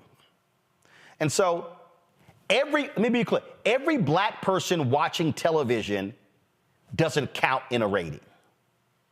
Let me say it again. So, Umar, you think you smart. You don't know jack about Nielsen or TV ratings. You know nothing. Oh, I got a big old audience. No, it's an algorithm. And so, if you look at the number of black people who are in a Nielsen family and the number of those black people who likely watch TV One, we would sometimes estimate as probably 7 to 12 black people. And y'all might be saying, that's crazy. No, it's not. Because remember, they're tracking what people are watching all the time. Folks ain't watching us all the time. So we used to always joke, if one of those black families went to the bathroom or ran an errand or went to work early, man, our ratings would drop because you're only sampling an extra handful of people. So how do we know those things? Well, it's because every single day they will send out ratings reports. They would literally send out these various reports showing us exactly what took place. How do I know that? Go to my email. Because I got them every single day. This is the report right here. These are daily ratings. You'll see they will show us right here. We would cross comparison to our competitors. TV One, BET, Bounce, Centric, OWN, Bravo, Lifetime, MTV2, Oxygen, Up, VH1, WeTV. It will show you the household, P25, 25-54, household ratings, median age, all that sort of stuff. But then they will also, inside of here, show you the overnight reports. And in the overnight reports, you see, this is the summary. You see, Monday overnight grid. This is the overnight grid. This right here is the Monday quarter hours. This is TV One and competitive net ranker, meaning on that day, where did we rank among all of the shows? This right here is the most important thing. That is the Monday quarter hours. As you can see, okay, you will see in the morning shows, we ran Ricky Smiley's show. Then there's News One Now. This is the day that Umar was on. You see this here. Okay, we started the show out with a 0.14, 0.14, went up to a 0.18, and went to a 0.22, 0.22 by the time we closed. So it then shows you household. It shows you all this sort of stuff. Now, these are the ratings. Okay, that was an excellent day for us. Okay, but then when you go into the ratings, You all of a sudden go to other days, and guess what? So let's right here. This is July 24th, a couple of weeks later. All of a sudden, you pull the overnight ratings up, and then you look at the overnight ratings as they come up. They hit Monday quarter hours, and guess what? 0.15, 0.17, 0.16, 0.16. Okay, again, a decent day. Some days it was lower, some days it was higher. And when I look at August 16th, and I go into these ratings right here, when I look at right there, okay, this was a Monday, August 15th. Guess what? We had a pretty good day that day, which was, again, it was one of those things where, okay, what's happening on that day? Look at that, a 0.16, 0.15, 0.16, 0.16. Okay, you look at those numbers. Then you go to, again, you go to October 18th, September 27th. And the reason I'm doing this, y'all, is because I want you to see, because you need to see, because y'all never get to see this kind of stuff. You never actually get to see how the sausage is made. On this day, 0.134, 0.16, 0.18, 0.19. I mean, we went higher as the show continued, on and on and on. That's what happens. And so what happens? Your ratings go up, your ratings go down based upon what happens on that day, what a person is doing. You don't know what the audience is doing. So they're going to tune in, they're going to tune out. It matters. This right here, you see 0.13, 0.14, 0.12, 0.12. So we can show, right there, you see how we went up? Right there, 0.16, 0.15. These things happen all the time. The reality is this, y'all. There are multiple days between when Umar came on and when the show was over, when we met or exceeded the ratings when he was on. So Umar, I know this hurts your fragile ego, but you literally had nothing, zero, absolutely zero to do with the show getting canceled. We literally moved on the next day. You are not that important. And I know that messes with your ego, but it's true. If you actually think you are the reason why the show ended, when Alfred Liggins said point blank, our show was a $5 million nut right there on the Excel spreadsheet. And it was easier to cut $5 million out of the budget to meet his financial target, and that's why the show got canceled. So here's the whole deal. Stop lying. Stop running around with your big ego and making stuff up. Go build your school, go teach the students, keep running your mouth on social media, go give speeches. What you're not gonna do is keep lying about what happened on the show, because everything that you said was a flat out lie, Umar. It was a lie then, and it's a lie now. Now, Matt, the reason I decided to take the time to do this here, because it's clear that what we have going on, we got people who love to just make up stuff. And I hate dealing with mess, but the problem I have is this here, and I've always said this here, and when I went on the Breakfast Club, I said this here to Charlamagne, DJ Envy, and Angela Yee. I have great respect for the microphone. Because what I understand is that what comes out of your mouth and comes through this microphone then goes to the public, and the public can choose to believe it or not believe it. And it's incumbent upon anybody who has a microphone to have respect and reverence for the microphone and not make shit up. You a lawyer. There are sanctions if a lawyer goes into a courtroom and makes stuff up. Unfortunately, in media, nothing happens to most people because the lie gets told and folks just run with it. Well, and beyond that, unfortunately, that's a lot of times what people want to see is they want to see division, they want to see drama, they want to see, an exacerbation of a beef, if you'll call it that. I don't really have anything to add beyond, of course, any person is going to naturally feel like they need to defend themselves if somebody's saying something dishonest or is mischaracterizing the truth of what happened. I would just say that, hopefully this is the last time you have to address this and the last time it is addressed, because we have much bigger fish to fry as a Black community than issues like this. And I'm glad that you were able to show what truthfully happened as it relates to booking and all of that. But beyond that, we have way bigger issues. Of course. Democracy is taken from us right now. And we need to not focus on such matters. So I'm glad you did what you need to do, but I think it's time to move on. Oh, first of all, I mean, the reason I don't need to address it again, Kelly, because one, once you lay it out and you show the emails and you show what's factual, then that's it. But what I need our people to understand is don't get caught up in somebody else's narcissistic ego and gossip. And that, to me, is what oftentimes to happen, where folk don't want to deal with reality, but they want to see the fight. And I got some people, and that to me is the fundamental problem that we often see. And for me, you know what? If you lie, we're just gonna tell the truth and just call out the liars. What I appreciate about what you did, Roland, excuse me, is that you came with receipts. That we already knew what was going to happen. But what I appreciate is the fact that what you do not let happen is let sound bites replace truth, right? And that needs to be brought back in journalism in general, meaning people need to really respect true journalism and not go for sound bites and not just go for people who they find appealing and marketable, whatever. I personally believe that 2024 will be the year of receipts. I think 2024 will be the year of standing on business, because it's only been 5 days and it's just coming out the woodwork of things and people just not letting lies stand, not letting reputations get jeopardized because somebody was in their feelings this one day.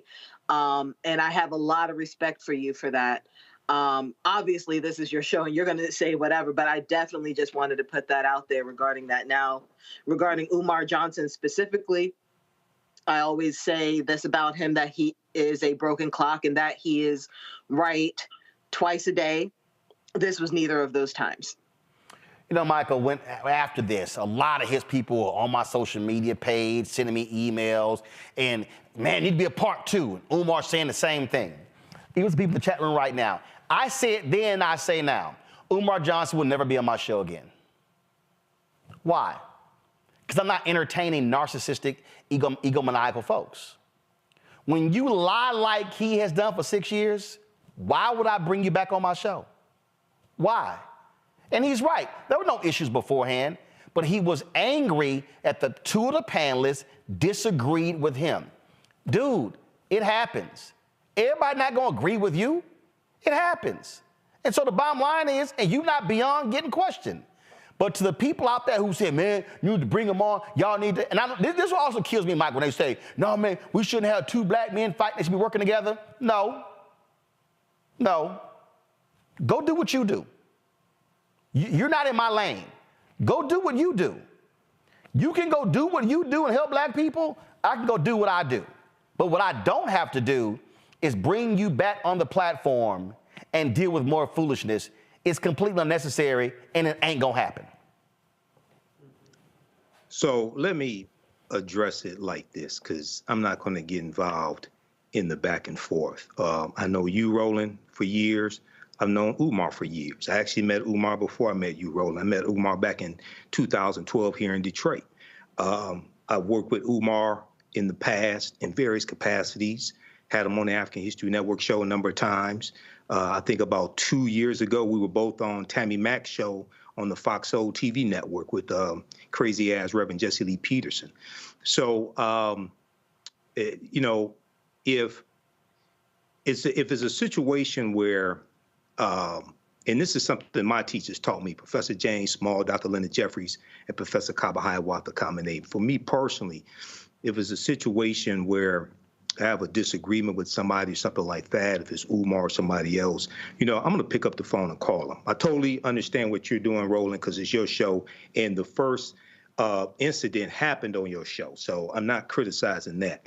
But you may, this is just a suggestion, not saying you have to do it, you may, at some point, try to reach out to Umar, not to bring him back on the show, but just to have a conversation. No need. Because one thing I do agree with is that to have two brothers like this, and Dr. Cleo Monago made this point as well, and it may have been you and Umar, or you and somebody else, to have, and this is not criticism either one of you, but to have two brothers that have a following and have stature, have a public disagreement, whether not taking sides, but whether it's misunderstood or whether somebody is misstating something, whatever it is, it's not healthy for the community in general. That's my point. Actually, here's what I believe is healthy for the community.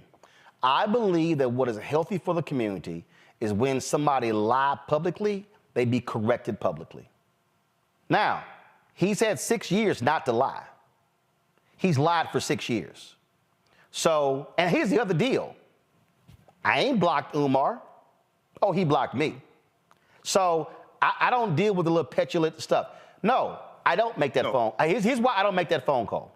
The reason I don't make that phone call, because it's completely unnecessary. It's unnecessary, again, because a person shows their character by how they respond. He literally threw a fit.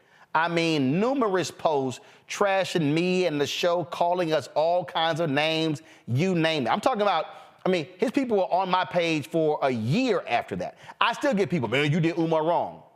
Why? Because we had him on the show and had him answer questions. But when your ego is so utterly ridiculous and that you lie, sorry. What I don't tolerate are massive liars. And again, let me be perfectly clear, and I've said this about all these other people. They can go do whatever they want to do. All of them. Tariq, Boyce, Philip, Umar, Vicky, all them people, they can go do whatever they want to do. I don't need to go on their shows. I don't need to talk to them. I don't need to have them on here. We're going to keep doing the work. But I've said this perfectly clear, and Matt's right. I'm only addressing this because it came up on the Joe Budden podcast, and I didn't have to dedicate this much time. But the reason I'm dedicating this much time is because what I need our people to understand is that you judge a person by their character. I showed you the receipts. He's flat out lying. Now, if he wants to keep lying, knock yourself out. But what cannot happen, what will not happen, is if somebody spread lies and think they're not going to get corrected. Simple as that.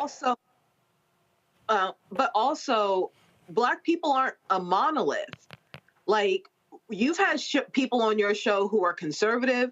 You've had people on your show who are liberal, and you disagree with them just as much as anybody else, respectfully. And I remember that clip clearly because Eugene is a friend of mine. We both went to Bowie State together. And while we did not always get along because of our political views, by and large, the respect has always been there because we are not monolithic and we can come together and have discussion. And I'm assuming that that was the hope for that particular show with the panel, yourself, and Dr. Johnson. And people are going to disagree. That's fine. I mean, I got no problem with disagreement. Right.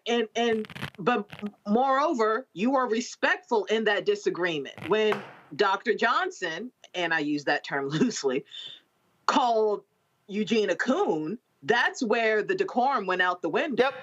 Like, he bought into that. He initiated the disrespect by calling someone outside their name, whether you believe that or not. Well, and again, you could disagree any way you want to. I'm not going to elaborate your epithets, but I'm going to say this, and this I think this is important. Somebody said in the chat, Roland, your back and forth with Umar had some of the highest, was one of the most viewed on YouTube. Let me explain something to y'all. I don't do clickbait. Now let me explain to you what that means. There have been numerous opportunities for me to do what I consider to be messy discussions that are going to generate lots of views. I've said no. By the way, the Umar back and forth, when that show 6 years ago, that's not the most viewed video we've ever had. In fact, y'all want to know what's actually the most viewed? If y'all want to understand the importance of topics, the most viewed segment I've ever had was when cancer doctor Hadiah Nicole Green, I put her on television for her first TV appearance. That interview with her has exceeded 15 million views. Double the number of people who watched the Umar interview. Why do I say that?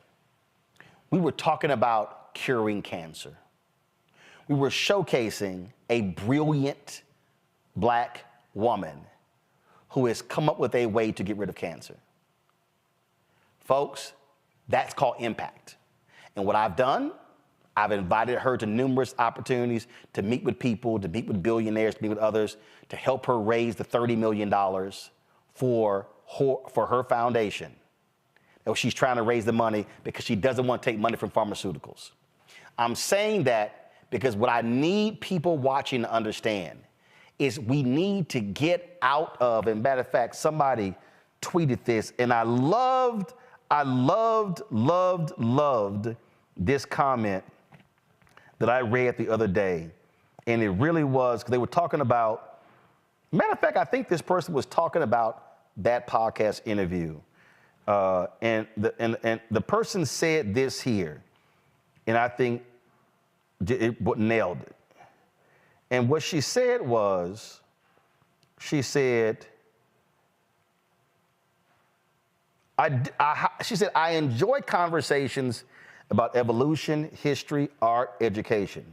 What may affect me within the next 5 years on an interpersonal level piques my curiosity. But all this shit that's for engagement, not enlightenment, nope. All of this stuff that's for engagement and not enlightenment. Our goal with this show and the stuff that we do, yes, we have fun. Yeah, we joke. I know it's Kappa's anniversary today, and I would play the video of them dropping canes. Yeah, we love having the fun back and forth. But that's the whole point, folks. It is about enlightenment. It's about teaching. It's about understanding. When we as black people get so locked into gossip and the fighting back and forth and all this sort of stuff, what do we gain from that? Seriously, what do we gain from it? What do we gain when the folks are going back and forth in a fight? What do we actually gain from it? I need our people to understand in 2024. Matt talked about it. There are major issues on the table. And there's a lot of stuff that's serious. And you know what? I don't believe in being serious all the time. I believe in laughing and having fun and doing lighthearted segments. But if there's one thing that television has always loved, that radio's always loved, that social media's always loved, they love when black people are spending so much time on gossip and mess that we're not paying attention to all the other real stuff that's happening. And if we actually applied the amount of time that we spend on gossip and mess to real stuff, man, you would see a completely different Black America. And our goal, the Black Star Network, is to be that platform. You want real conversations and real solutions? We'll have them. If you want minstrel shows and you want ego battles and you want all that, not interested. Because we don't understand what we need. But I told y'all, my philosophy has been the same. If you do good, I'll talk about you. If you do bad, I'll talk about you. At the end of the day, I'll talk about you. Just do one thing. Don't lie on me. Then you got a problem. I'll be right back.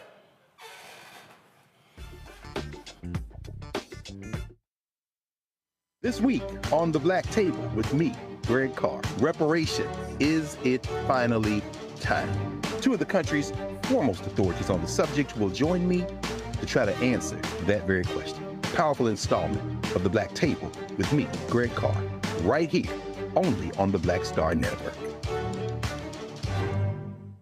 Next on The Frequency, we're talking Black women in fashion. My guest, Renee Wilson, is speaking on the challenges of starting her own fashion line. So I wanted to really be able to design the clothes, but add a modern twist to it so that we could wear these patterns in everyday wear and not just reserve it for our formal ceremonies. That's next on The Frequency on the Black Star Network. Hello, I'm Marissa Mitchell, a news anchor at Fox 5 DC. Hey, what's up? It's Tammy Roman, and you are watching Roland Martin Unfiltered.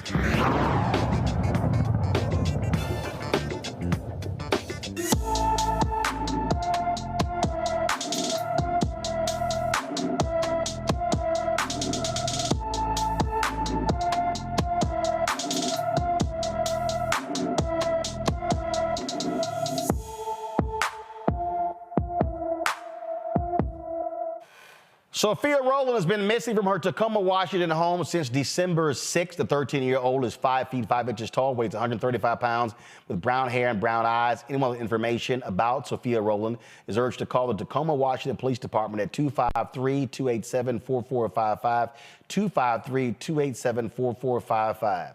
A 2023 job market ended better than expected. December's jobs report showed employers adding 216,000 positions for the month, and the unemployment rate held at 3.7%. The black unemployment rate dropped to 5.2%. The black male rate dropped nearly 2 points to 4.6%, while women remained at 4.8%. The jobs report brought 2023 job gains to 2.7 million, or a monthly average of 225,000, down from 4.8 million or 399,000 a month in 2022. That's more than 14 million jobs added since President Biden took office, the most of any president in any term. I must say, Michael, all the folks who were yelling recession, recession, recession, I swear we heard that for 15 months, didn't happen. And also, inflation is now at pre-pandemic levels. Oh, didn't they say Bidenomics was never going to work? Yeah, they said Bidenomics was never going to work, and some of those same people are the ones who are supporting Donald Trump. They're some of the same ones who helped to orchestrate the insurrection, and try to overturn election results in the House of Representatives. People like Mike Johnson, House of Representatives Mike Johnson, Republican from Louisiana. So I find it very interesting that the same people who root for America, for the American economy to fall, are some of the same people who are embracing authoritarianism and supporting Donald Trump. Okay, so these people have to be defeated November 2024. But this is another good jobs report. You know, I get a kick out of these stuck on stupid people. Kelly, I got some fool, Vincent G, or here comes Rolanda caping for Biden. No, it's called facts. It's actually called facts. And see, what you have here are people who, Inflation Reduction Act. Oh, Republicans yell, that's not going to do anything for the inflation. It did. It did. And so make up your mind, okay? You can't give Trump credit for jobs, but then say, oh, no, they don't count for Biden. You can't say, oh, wait a minute, black unemployment was this under Trump, but it's lower under Biden. No, Biden got nothing to do with that. Make up your mind. Well, they can't make up their minds because they go where the propaganda and the lies are in order to feel relevant in discussions like this. The fact of the matter is, the Inflation Reduction Act is doing its job. The fact of the matter is, the jobs report have consistently been positive for the duration of Biden's administration. The fact of the matter is that everything regarding recession, regarding fear, is just that. It is fear. It is fear mongering. It is propaganda pushing, because the agenda is that they don't want Biden in office. And if Democrats stay on the ball and keep the narrative of what Biden's administration has been doing, what legislation has been able to do, we will have a positive 2024 election. And that's all I can ask for at this moment, because it's not even about getting better. We need to stabilize in order to get to better at this point. You know what? This was real interesting here. This was a conversation on CNBC because, Matt, all we kept hearing, the economy is awful, the economy is awful, the economy is awful. Listen to this.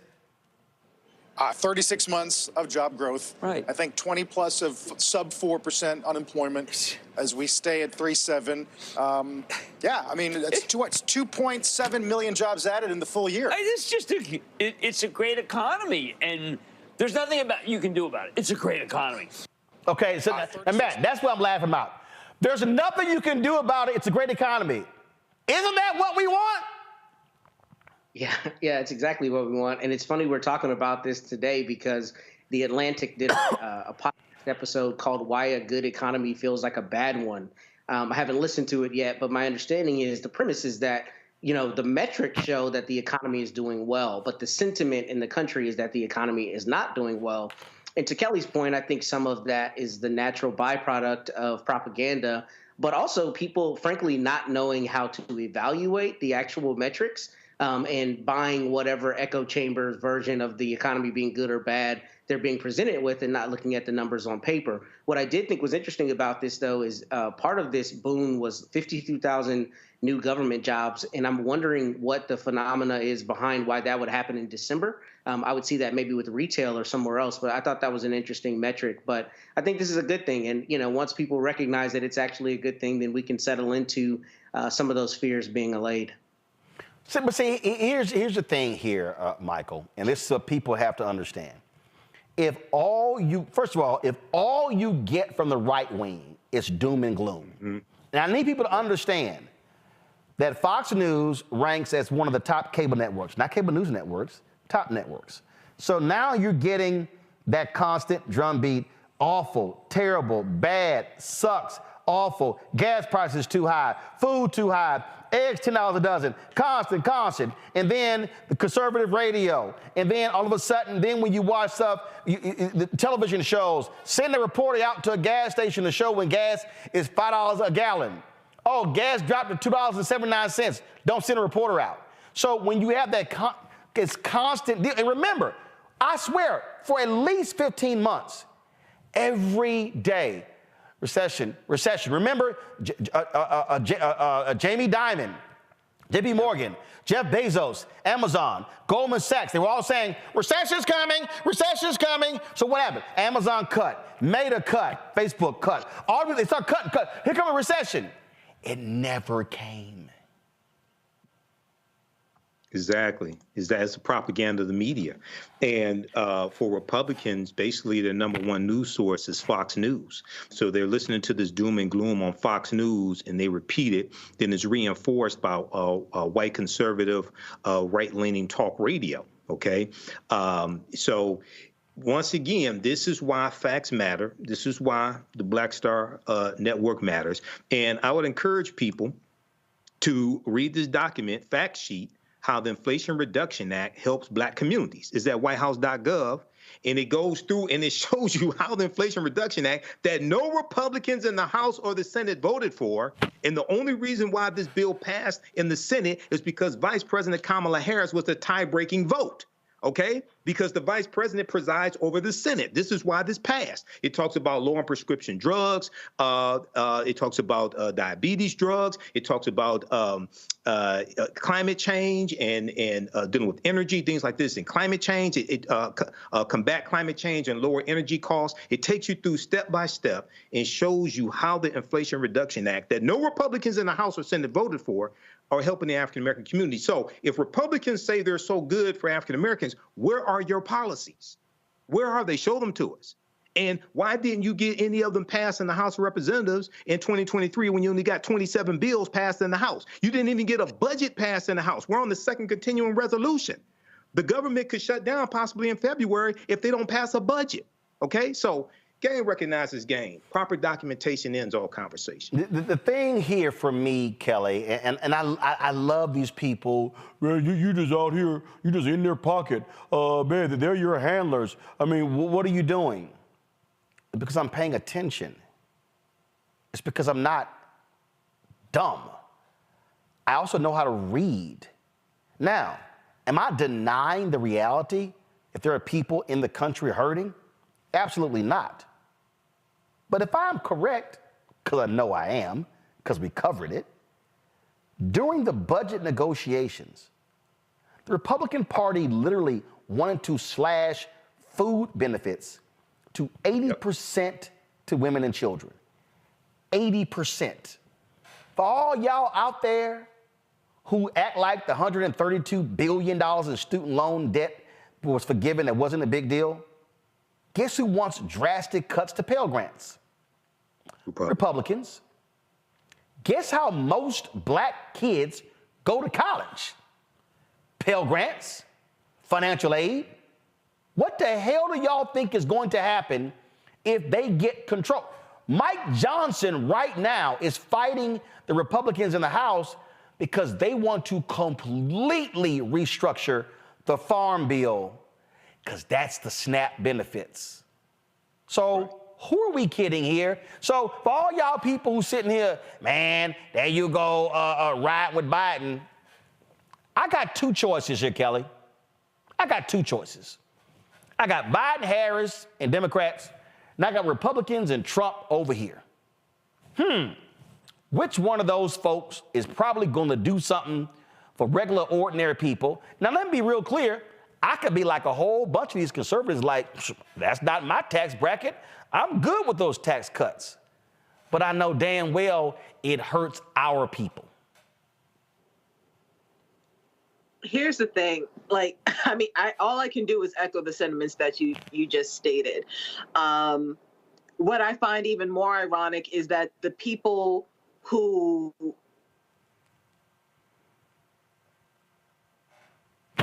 are conservatives themselves, like, they are the ones, like, a lot of conservatives in this country are the ones who need SNAP. A lot of the conservatives in this country are the ones who need Medicare, who are the ones who actually benefit the most from affordable health care and the Affordable Health Care Act. In fact, there was an article not too long ago, I think it was within the last week or so, where they were talking to conservatives and they were saying how they don't want to vote for Biden again, but they also want to keep the health care benefits that they have. And they are literally in a conundrum about this because they are just now realizing that should they vote for a Trump or a Trump equivalent, that those things will go away. So how are they going to get their medicine? How are they going to get their treatment? It is fascinating to me, the cognitive dissonance between what their ideology is and who's actually helping them. I mean, here's was a perfect example. We saw it this week. Drug manufacturers now come out and go, we're going to be capping insulin at $35. Matt, do you know why that happened? Because the Democrats in the House and the Senate. Every Republican voted against capping of insulin. In fact, the Republicans want to repeal that, and they want to go back to where seniors can be charged $400 and $800 a month for insulin. This is a perfect example. This is a perfect example of the priorities of two different people. One party, Republicans, say no caps, charge seniors up the wazoo because we need the corporate profits of big pharma to be huge. Democrats say, no, cap insulin at $35 for people on Medicare. That's where it should be.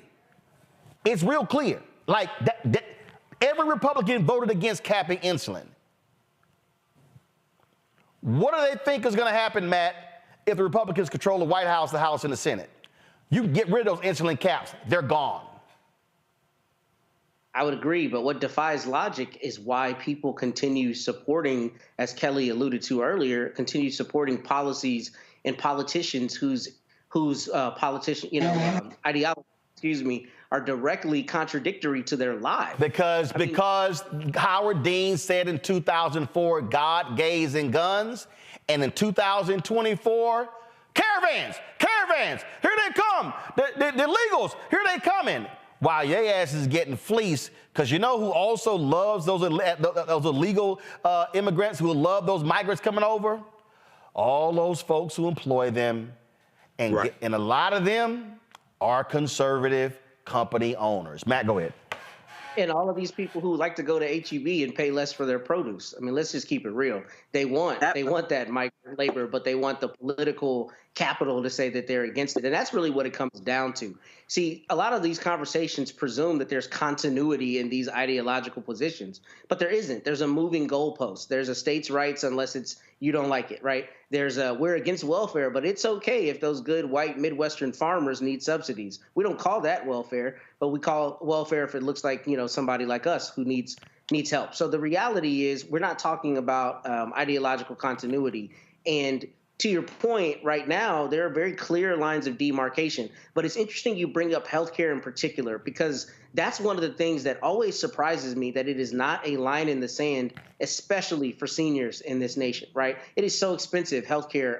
It's absurd how we treat it as a commodity. But it's surprising to me that people keep voting for conservatives hook, line, and sinker, despite their promulgation of this system that doesn't democratize healthcare. And to me, I don't understand how we as people as a whole are not saying, hey, that's where we draw the line. We should all at least be able to be healthy.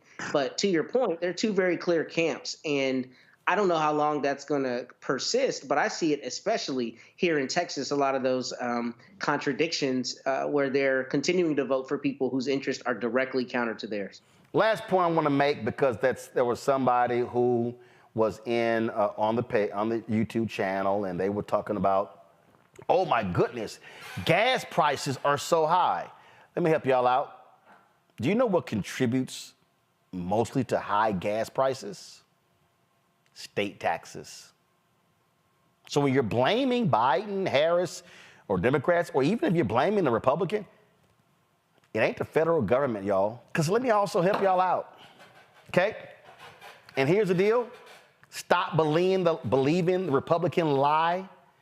Are y'all aware that the United States, listen to me carefully right now. Matter of fact, y'all are not going to believe me. I'm just going to type this in. U.S. produces record oil levels. I'm typing this in. See, this is what happens when y'all need to stop listening to the right wing, set the narrative, and for you to believe it. December 1st, 2023, New York Times. Go to my iPad. Surging U.S. oil production brings down prices and raises climate fears. American oil production is hitting record levels. Uh-oh. Uh-oh. Look at that, y'all. That's a chart. It goes from 1920 to 2023. The United States is producing 12 million barrels of oil per day.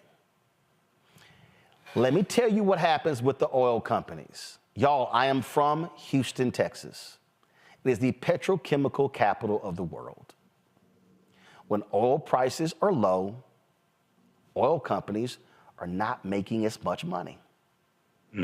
They hate low gas prices. When oil prices are high, they love it. OPEC. When OPEC meets and they say they're cutting oil production, when Russia announces they're cutting oil production, it's because they want to make more money. You lower the amount of oil being produced, higher demand, higher prices. So when we are yelling, gas too high, y'all, that's because, remember they were mad at Biden? He's depleting the U.S. oil reserves. It's now back to the levels. Don't fall for the okie doke people. And Matt, this is the last comment for all the panelists. And this is what I'm talking about here. And somebody said this about another issue. Actually, it was somebody made this point. We need to stop reading headlines and actually get real facts and information. But that's happening all too often. We see a headline, we see a meme, and people run with it.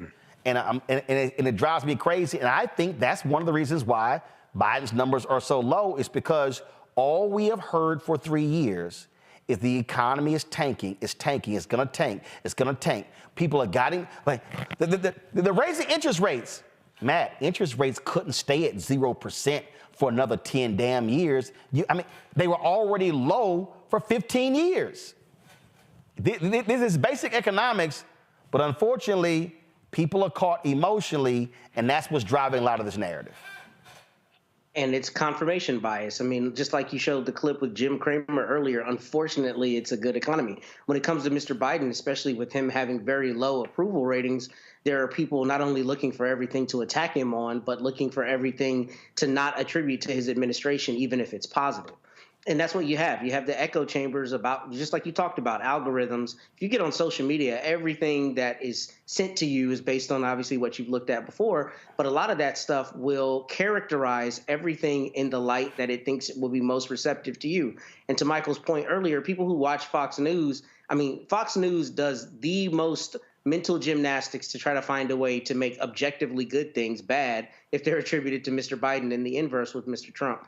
So it behooves us to really be looking at the metrics to determine for ourselves what the truth is as it relates to the economy and any other issue. And so I go back to my iPad, Kelly, it says it right here, with the surge in output, gasoline prices have fallen by close to $2 a gallon since the summer of 2022 and are back to levels that prevailed in 2021. For all the people who were talking about, remember we were talking about, remember eggs? People were going crazy. Oh my God, eggs are $10 a dozen. Well, first of all, you had the plants where 100,000 chickens were killed. Then you had this here. Again, people were like, oh my goodness, what actually happened here? Guess what? Go to my iPad. There literally was, give me one second. Come back to me, let me fix this here. There was a trial, Kelly. There was a trial. Now go back. Cal, Maine, the country's biggest egg producer, got hit, y'all, in a price-fixing case. They were price-fixing the cost of eggs. Right. They were ordered to pay, it's right here, y'all. It's right here. They were price-fixing. So when people go, damn it, Biden, eggs are too high. When you got the largest egg producer in the country, where a jury concluded, it's right here. They allege the egg producers engaged in a conspiracy to reduce supply in an attempt to increase the price of eggs. This included exporting eggs to reduce the overall supply in the domestic market and limiting the number of chickens through means including cage space and flock reduction. That's what they were doing, Kelly. I can only imagine how many other industries do something similar, and that is why our prices are the way they are. America is historically known to be like the land of opportunity and surplus and things that other countries don't have. So when we have, orange juice that's $6 a gallon or eggs that are $10 a carton, I never think that it's because of an actual shortage. I always think that it's because somebody is hiking the price to basically be greedy. But all that to say, in this case, certainly has nothing to do with Biden. It has everything to do with greed. And if you want people to be greedy and stay greedy, vote for the Republicans, because that's what their whole shtick is about, being conservative with their money and making other people spend theirs. Well, and I'm going to leave us on this one here, Michael, and this is what's important right here. And Robert Wright talked about this here. He said in 1989, the super rich held $472 billion in unrealized capital gains. In 2022, that figure was $8.5 trillion. If people want to understand why the super rich support Republicans, why Republicans hate the IRS, why they want to get rid of those additional IRS agents, because those IRS agents are going after the super rich, how they have been cheating the American economy. And for every person who's watching and listening right now, guess what? You are paying 27, 30, 32, 35, 39, 43% in taxes, and they're sitting here.